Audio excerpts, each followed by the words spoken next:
عشق مجذوب کہاں ہے تمہارا بیٹا، کہاں چھپایا ہے تم نے اسے؟ میری بیٹی ایسا نہیں کر سکتی، تمہارے مردود بیٹے نے ہی اس معصوم کو ورگلایا ہے۔ دیکھو، میں آخری بار کہہ رہا ہوں، نکاح کی دعوت سب کو دی جا چکی ہے، ابھی کچھ ہی دیر میں سارے خاندان والے آنے والے ہیں، تم ابھی فون کر کے اپنے بیٹے کو بلاؤ۔ راحت علی نے ماریا فرنانڈیز کے آگے ہاتھ جوڑ لیے۔ ماریا فرنانڈیز نے کہا، میں نہیں جانتی وہ کہاں ہیں۔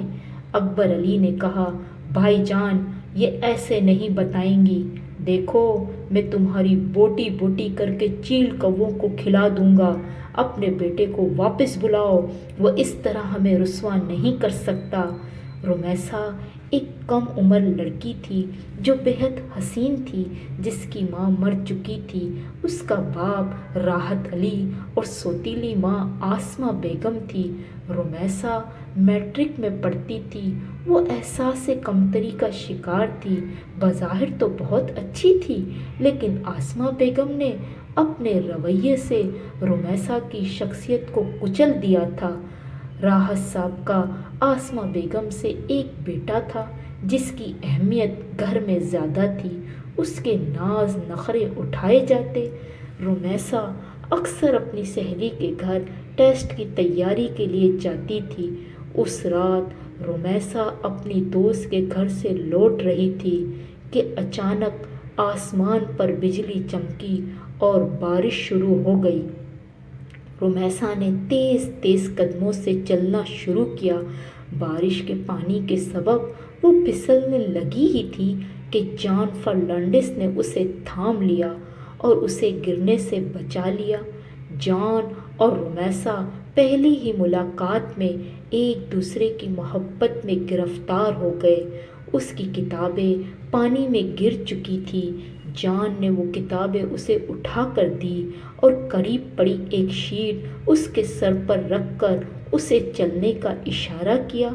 جان بارش میں بھیگتا رہا اور رمیسا کو دیکھتا رہا۔ رمیسا وائٹ لباس میں کسی پری سے کم نہیں لگ رہی تھی۔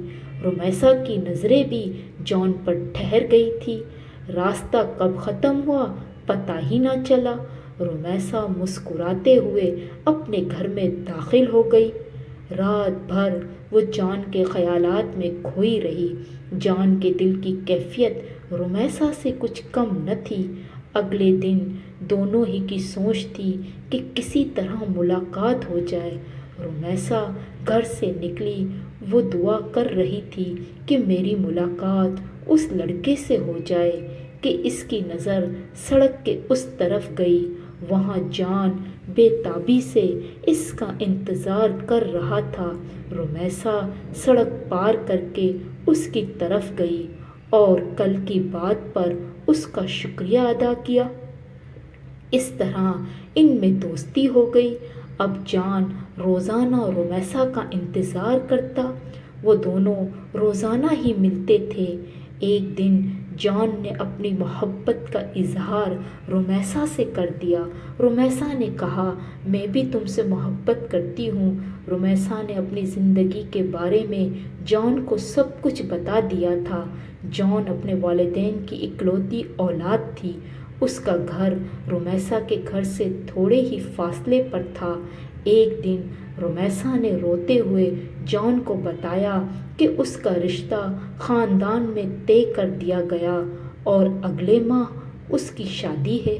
جان نے کہا، اگر میرے گھر والے رشتہ لے آئے تب بھی تمہارے والدین نہیں مانیں گے، کیونکہ ہمارا مذہب الگ ہے۔ رمیسا نے کہا، پھر ہم کیا کریں؟ جان نے کہا، ہمیں اپنے گھر سے جانا ہوگا اور ہم کورٹ میرج کر لیں گے۔ میں گھر کا بندوبست بھی کر لوں گا، بس تم تیار ہو جاؤ۔